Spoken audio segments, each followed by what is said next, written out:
en théâtre. Le théâtre, c'est ça. C'est un trio qui a été créé en avril 2019. Et le point de départ, enfin l'idée de l'orée, c'est de travailler sur le bord ou l'espace de passage, l'espace entre des choses. Donc c'est de regarder précisément cet endroit-là qui n'est ni une chose ni l'autre, mais les deux au même temps. Donc ces choses opposées-là, elles sont par exemple ce qui est vivant, ce qui n'est pas vivant, ce qui est humain, ce qui n'est pas humain, l'ombre, la lumière, ce qui est visible, ce qui n'est pas visible, ce qui est présent, ce qui est absent. En fait, ça, c'était un peu l'imaginaire qui a nourri la pièce. Et donc, dans cette espèce d'espace entre, au niveau du corps, on a un rapport de dialogue avec beaucoup de matières. Et ce sont des matières de différentes textures, formes, couleurs, avec lesquelles on vient composer un paysage petit à petit à partir d'un espace vide. Et donc, ça traite aussi de ça, du rapport à l'environnement, aux matières, à la nature, d'une façon plus large, et comment on se met aussi au même niveau que ce qui nous entoure, aux matières. Donc, on, on les manipule, mais on est aussi transformé par elles. On anime des matières inanimées, et nous-mêmes, nos corps, ils deviennent aussi des matières. Donc, dans cet espace entre l'actif et le passif, il y a aussi cet imaginaire de la marionnette, du fantôme, du voodoo, toutes ces entités-là aussi qui sont dans ce seuil entre ce qui est vivant et ce qui n'est pas vivant.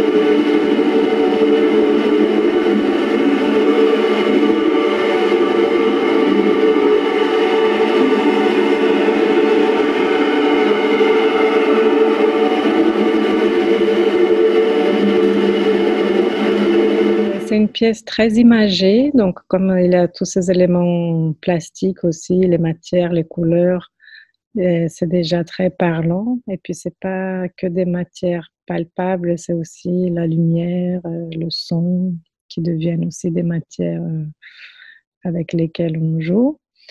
Et, et une pratique très simple qui est restée une sorte de base de leitmotiv de la pièce, c'est quand on essaye d'être l'ombre l'un de l'autre ou l'ombre de la matière, ou que la matière soit notre ombre. En fait, on n'arrête pas de changer de rôle, où des fois on est la chose et des fois on est son ombre.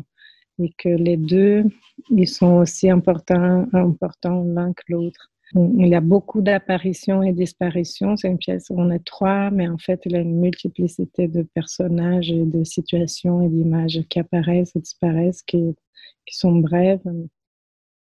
Donc, c'est comme si on rentre dans un paysage qui est toujours en train de changer, habité par différents êtres et temporalités comme ça. Ils sont très hétérogènes. Donc, c'est un peu comme si on ouvrait aussi un peu tout l'inconscient, toute l'histoire de l'art ou du monde. Enfin, on prend certains éléments de ça qui vont de choses très abstraites à des choses très figuratives.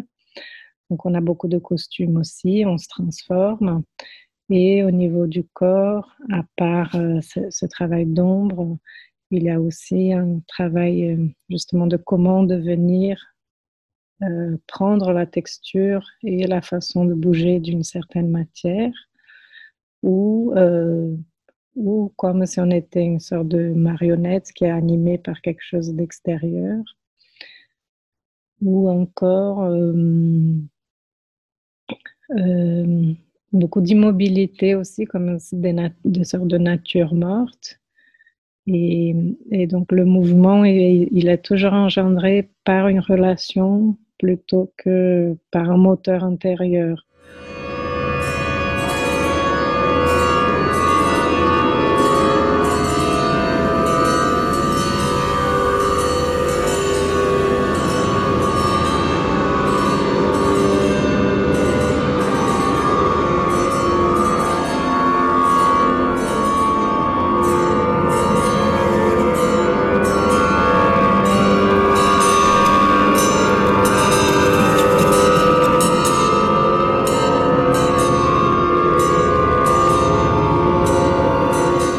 Pour moi, les costumes et les matériaux, ils sont beaucoup plus que des accessoires ou des choses qui viennent en plus.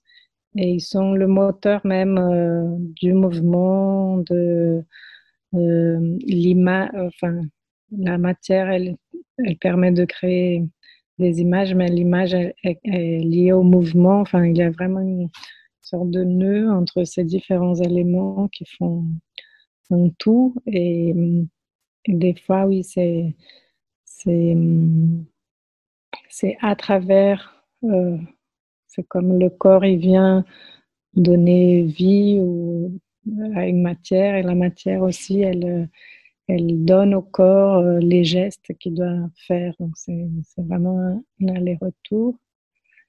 Euh, et puis, c'est aussi être tout de suite dans une transformation, enfin, ou en tout cas pouvoir aller d'une palette où on peut être à l'espace présent, et je peux être moi-même dans l'espace du théâtre, mais assez vite, le théâtre il a ce potentiel de fiction qu'avec une très petite chose déjà, on est transformé, on est déjà ailleurs. Donc j'aime bien jouer avec cette possibilité de revenir au niveau un peu zéro de présence réelle, concrète de l'expérience présente, et puis de aller jusqu'à tout ce que le théâtre permet comme transformation, voyage, d'aller visiter des lieux éloignés.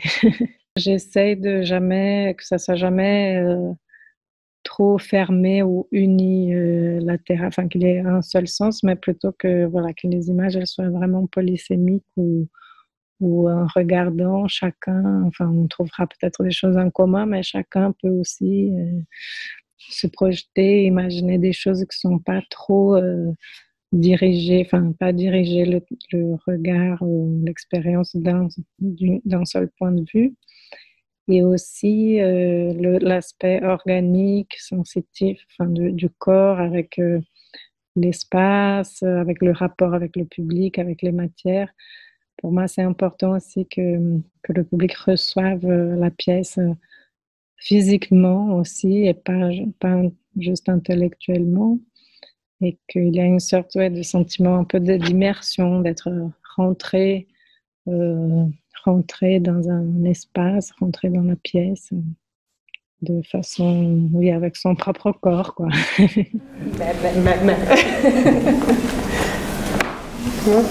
vais nettoyer la poussière. C'est trop sale. Nettoyer le Covid.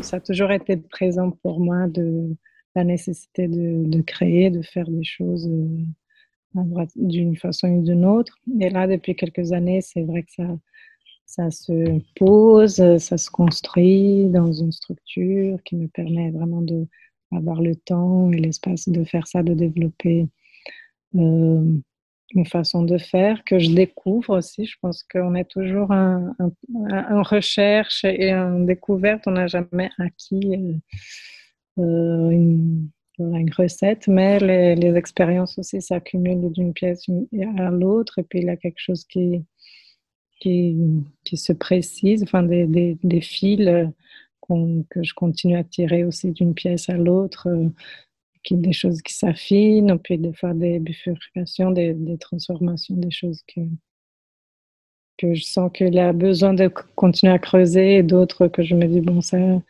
je crois que c'est bon, j'ai envie d'essayer une autre façon de faire, ou par un autre point de vue, par un autre point de départ.